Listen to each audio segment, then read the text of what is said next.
What if I told you some of humanity's greatest achievements are still hiding secrets that baffle modern science? From colossal monuments to lost civilizations, mysteries linger that could rewrite history. In this video, we'll journey through 8 astonishing ancient enigmas, uncovering what we don't know about the colossal geoglyphs of Peru's Nazca lines and the society that drew them, the vanished Ark of the Covenant and its last known trail, Costa Rica's perfect stone spheres and how they rolled across the jungle, and 5 more mind-blowing puzzles that still have archaeologists and historians baffled. Stick around, because number 8 will leave you questioning everything you thought you knew about history. The first mystery on our list is who were the builders of Peru's Nazca lines, and what were their motives? Imagine a vast desert plain stretching out beneath an unrelenting sun, its surface etched with giant outlines of birds, monkeys, and geometric patterns, some spanning nearly 300 meters across, visible only from the air. These are the Nazca lines of southern Peru, created between around 500 BCE and 500 CE by an enigmatic people whose identities and intentions remain hotly debated. Even after nearly a century of study, we still don't know exactly who made these geoglyphs, how they coordinated such colossal works without aerial vantage points, or why they invested so much effort in the images they etched on the ground. At the core of the mystery is the sheer scale and precision of the figures.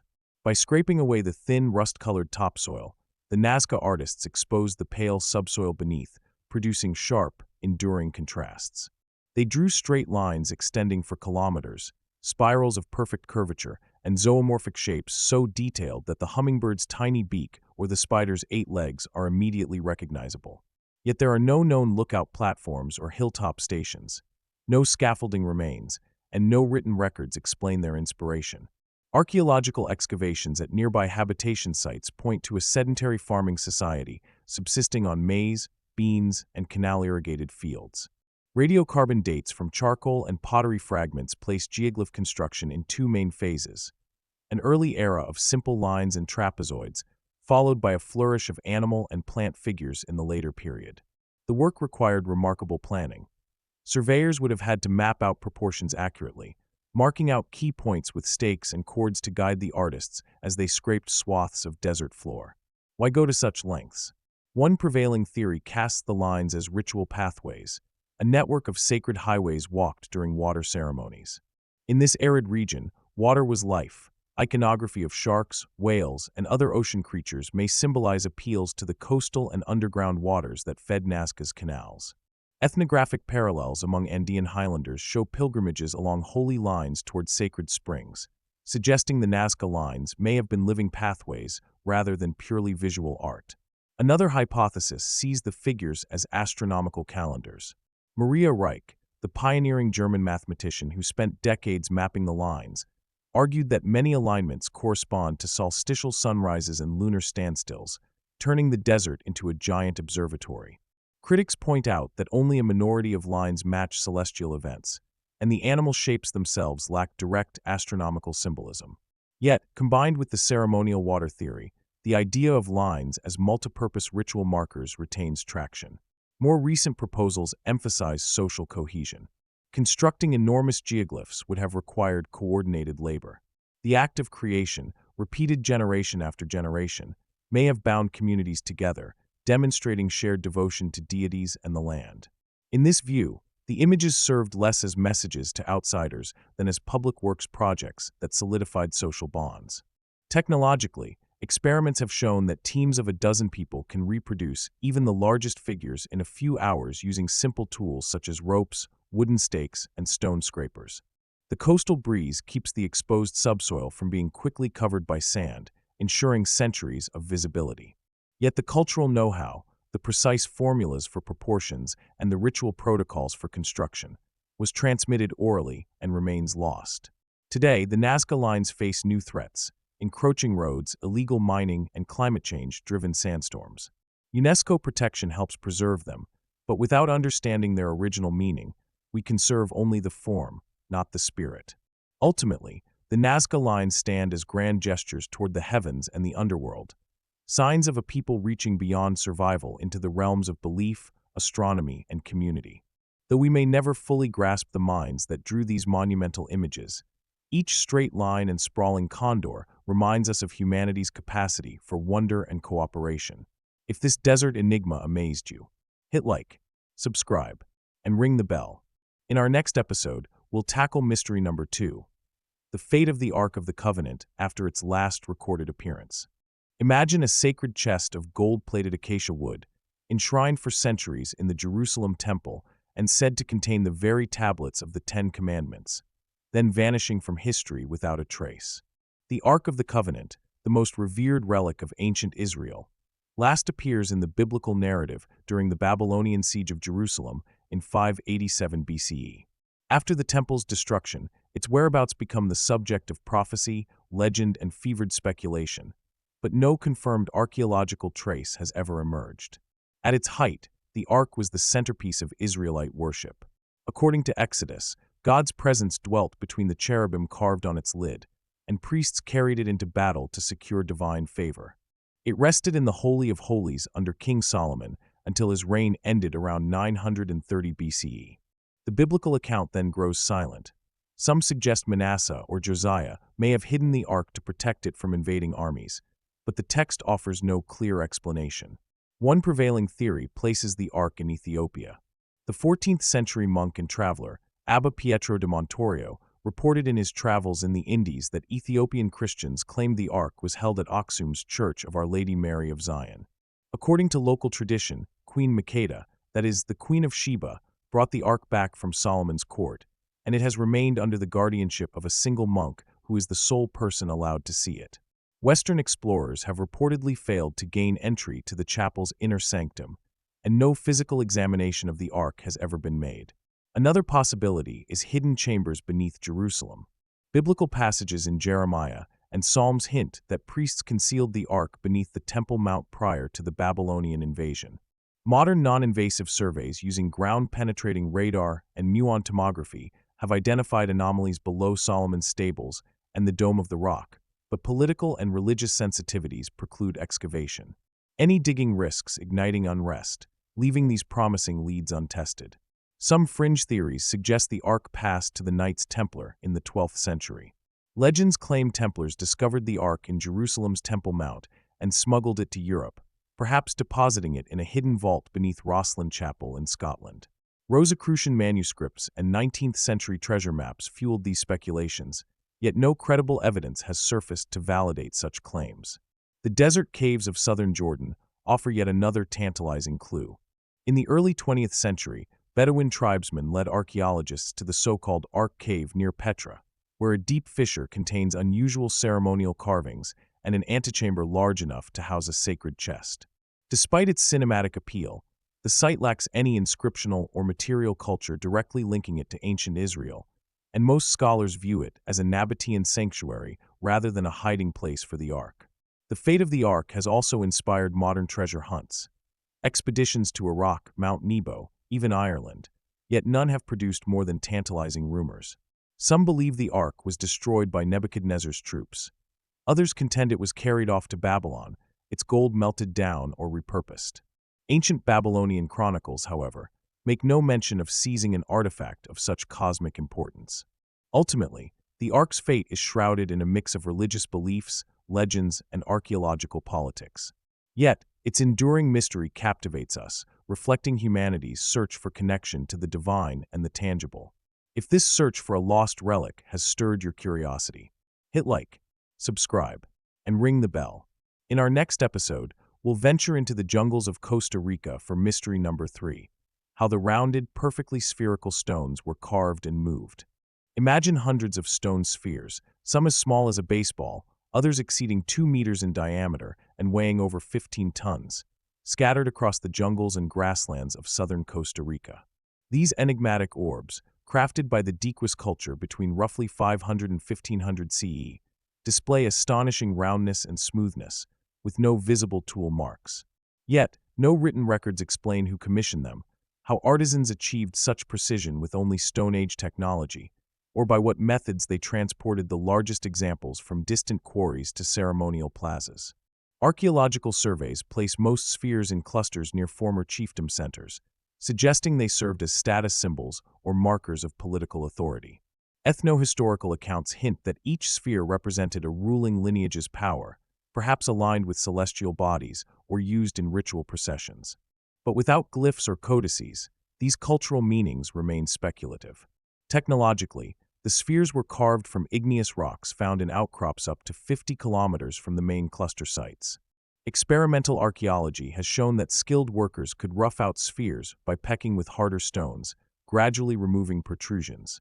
Once roughly spherical, they would grind the surfaces against sandy grit, using water as a lubricant, and rotate the stone incrementally to maintain even abrasion. Achieving the final polish likely required hours of meticulous rubbing with progressively finer sand and animal fats, a process documented in ethnographic parallels among Pacific Island cultures. Transporting multi-ton spheres across dense rainforest and swampy terrain presents another puzzle. Researchers propose that artisans first shaped the stones near quarries to reduce weight, then moved them on wooden sledges laid on log rollers. Seasonal rivers and streams which flood during the rainy season may have provided natural highways. Spheres loaded onto rafts constructed from balsa logs could be floated downstream toward settlement hubs. At landfall, teams of dozens or even hundreds of laborers would lever the stones off rafts onto rollers and skid them into position. Experimental trials in the early 2000s successfully moved half-ton replicas using 25 people and simple tools, lending credence to these reconstructions. Yet questions linger. How did planners ensure each sphere remained perfectly round during transport? Might they have used primitive gimbals or cradle frames to prevent impact damage? And why were some spheres buried intentionally, while others remain exposed?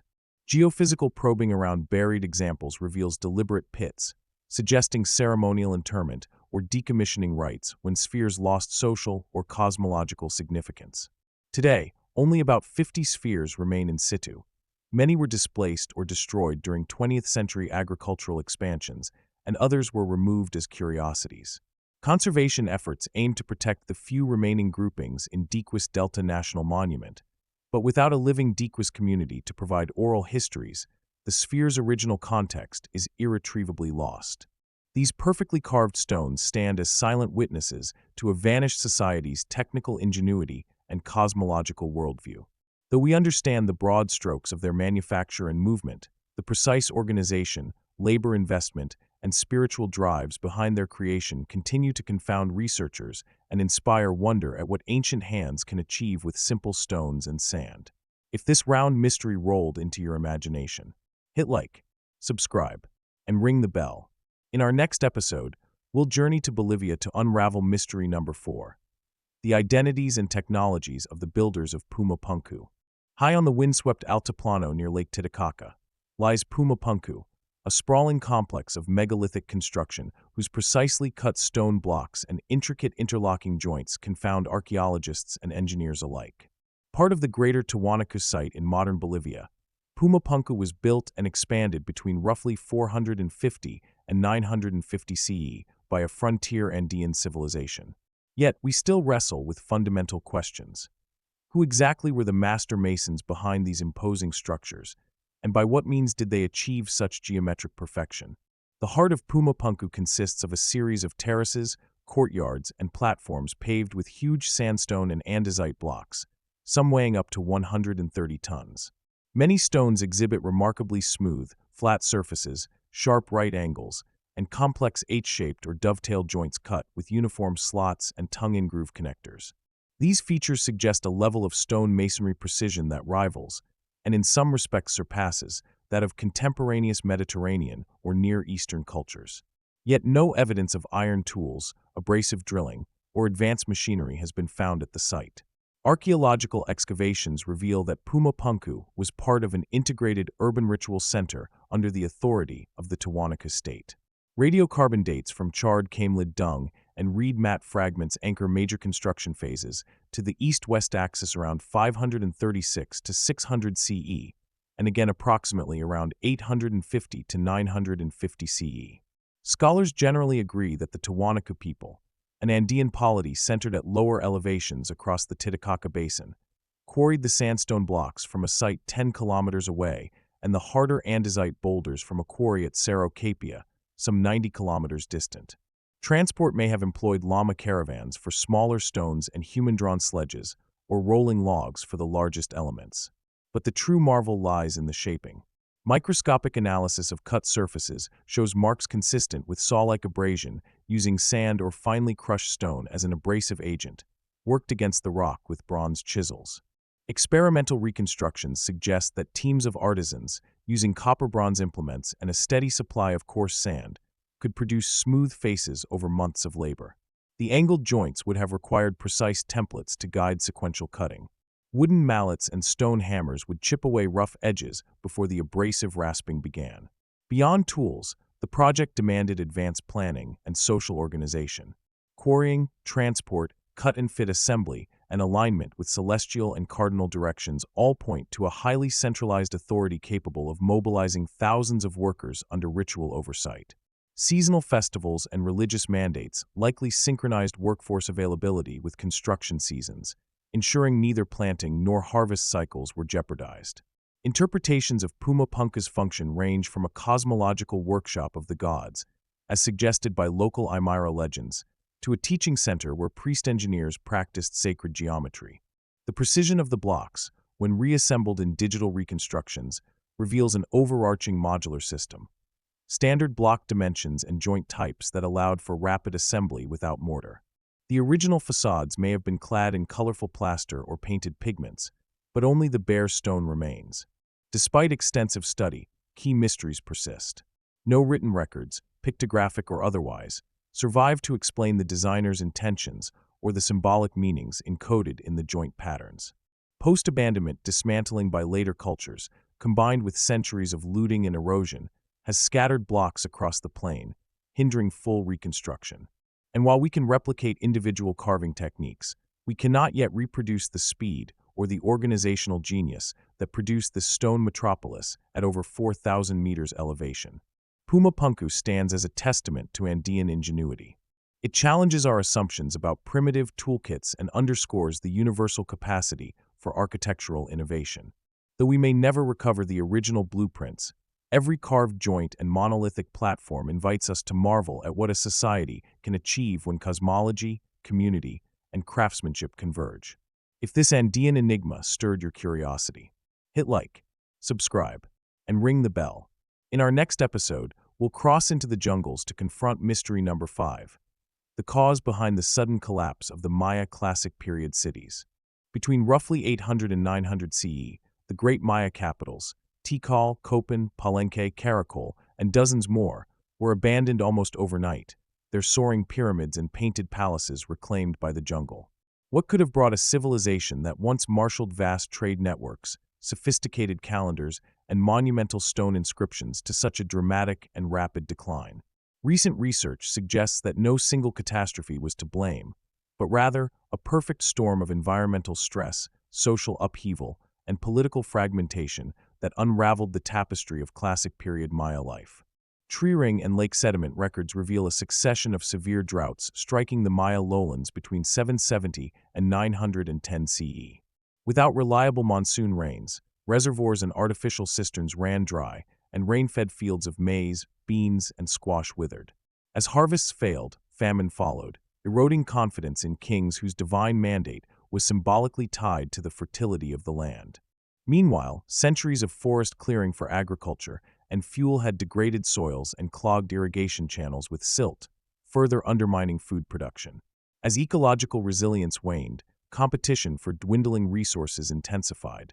Epigraphic records and fortification walls indicate that intercity warfare rose sharply during the 9th century. Captive scenes carved on stele and defensive earthworks around core precincts suggest that once mutually beneficial alliances dissolved into violent rivalries. In this climate of fear and hunger, commoners likely abandoned outlying settlements for smaller, more secure hamlets, fracturing the economic networks that had sustained urban elites. At the same time, the sacred rituals and public ceremonies that bound Maya society began to falter. Royal stele detailing dynastic births, marriages, and war victories ceased almost abruptly around 900 CE, implying a loss of faith in ruling lineages. Without the annual rituals that invoked rain and cosmic harmony, social cohesion unraveled. Temples and palaces fell into disrepair, and the inscriptions that once glorified kings lay uncarved. Yet the collapse was uneven across the region. Northern lowland centers like Chichen Itza and Ekbalam capitalized on coastal maritime trade and persistent cenote water sources, flourishing into the post-classic period. Highland sites with more reliable rainfall patterns also endured longer. This patchwork pattern underscores that local geography, adaptive agricultural techniques, such as raised fields and terracing, and strategic access to trade routes could delay or mitigate decline. Archaeological surveys aided by LiDAR have uncovered previously hidden terraces, reservoirs, and defensive works, revealing that the Maya mounted vigorous attempts to adapt. Repair layers in canals and raised field sediments attest to emergency relief efforts, while isotopic analyses of human teeth show dietary shifts consistent with increased dependence on drought-resistant plants. Yet even these resilient strategies ultimately succumb to the combined pressures of climate, conflict, and institutional breakdown. The Maya Classic period collapse therefore emerges not as a single cataclysm, but as a centuries-long process in which environmental fragility, social stress, and political rivalries intersected. It serves as both a testament to human ingenuity in the creation of extraordinary cities and a cautionary tale about the limits of complexity when the natural and social worlds fall out of balance. If this exploration of vanished kingdoms captivated you, hit like, subscribe, and ring the bell. In our next episode, we'll journey to Chile's Atacama Desert to confront mystery number 6, the origin and meaning of the gigantic geoglyphs spanning its arid plains. Stretching across the high, arid plains of northern Chile, the Atacama Desert hides thousands of geoglyphs, monumental figures etched into the earth, some spanning hundreds of meters in length. Known collectively as the Atacama lines, these designs include stylized animals, humanoid shapes, elaborate spirals, and straight corridors cutting the barren landscape. Created over a span of more than 2 millennia by pre-Columbian cultures like the Atacaminos and Tiwanaku, these gigantic artworks beg the questions.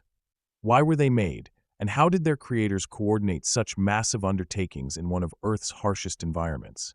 Archaeological surveys dating from the 1970s onward have mapped over 5,000 individual figures and line complexes between the oases of San Pedro de Atacama and the Pacific coast. Radiocarbon dating of charcoal from nearby hearths and pottery shards suggests the earliest geoglyphs appeared around 200 BCE, with activity peaking between 500 and 1000 CE.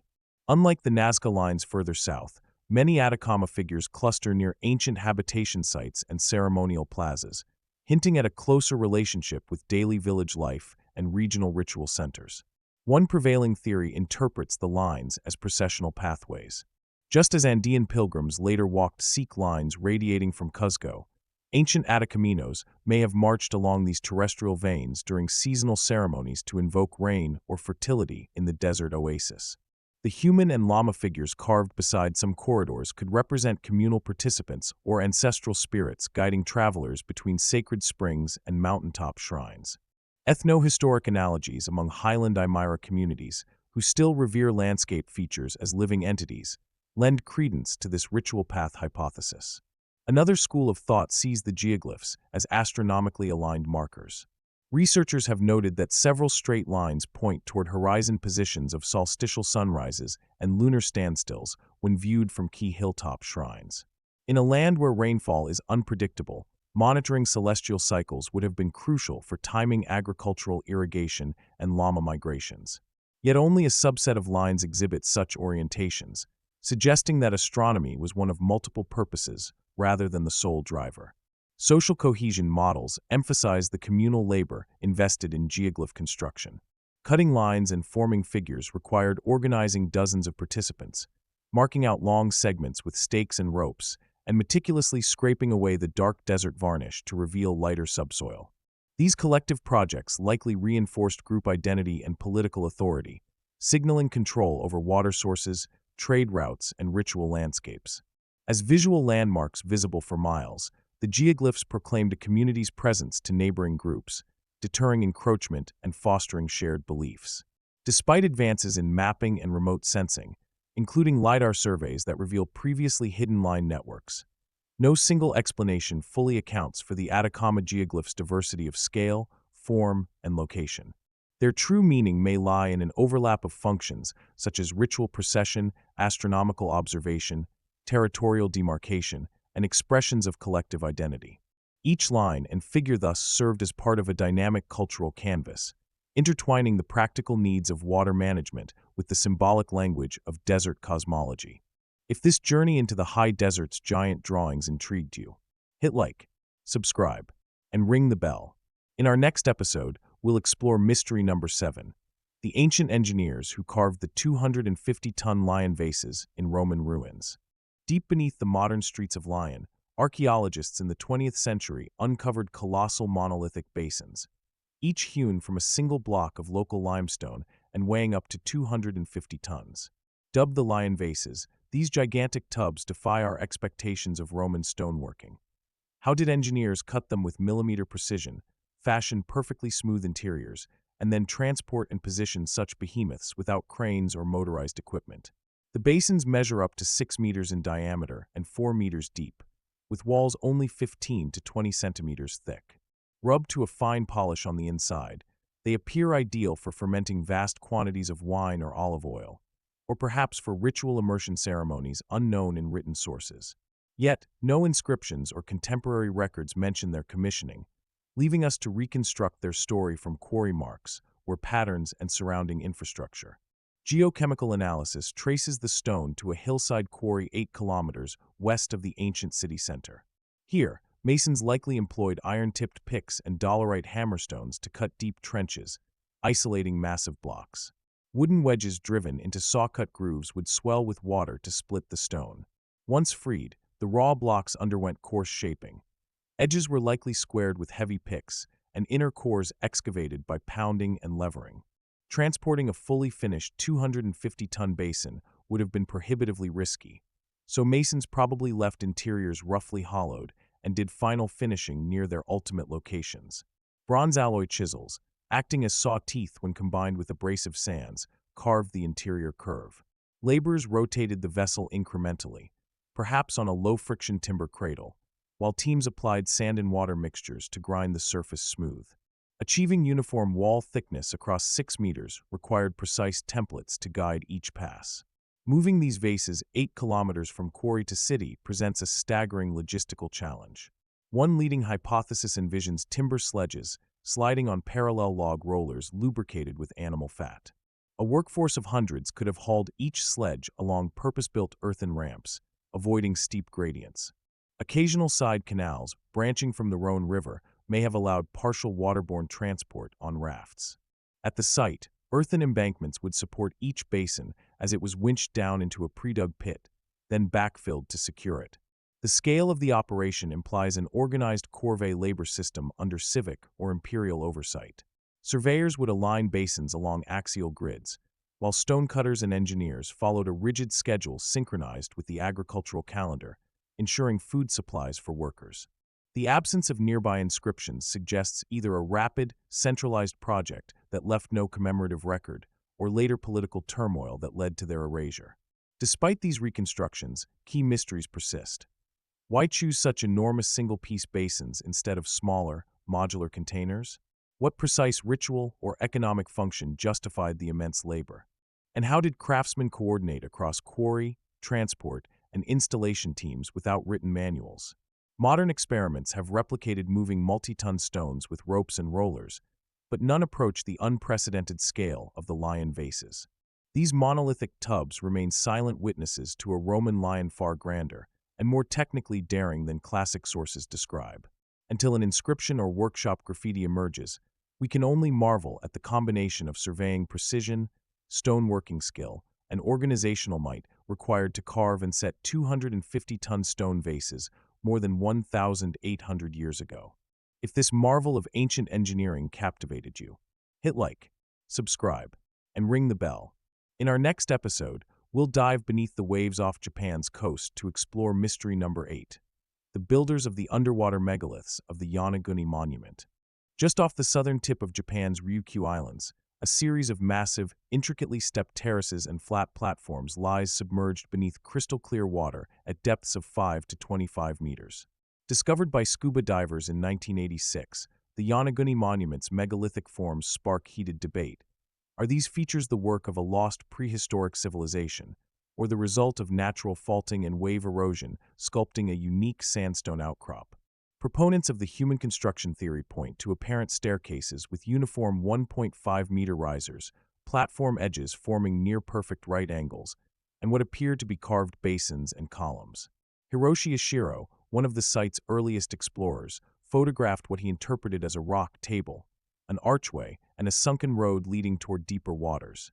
Elements that, to him, resembled intentional design rather than random fracturing.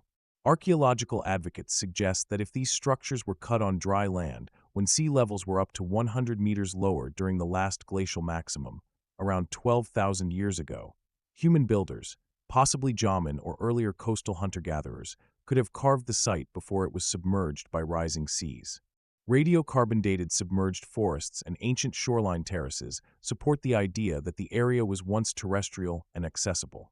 Moreover, limited finds of stone tools nearby raise the possibility of prehistoric activity, although no clear chisels or quarry debris has been recovered to date. On the other side, most geologists attribute the monument's features to natural tectonic uplift and jointing in the sandstone bedrock, followed by selective wave erosion that accentuates horizontal bedding planes and vertical fractures.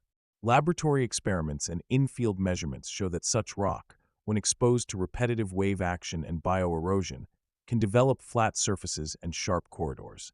The staircase becomes a series of regularly spaced erosion terraces, and what look like carved channels can form as water preferentially exploits microfractures. Adding to the intrigue, local Ryukyuan legends speak of ancient stone cities lost beneath the waves, tales that could preserve folk memories of early maritime communities adapting to rising seas.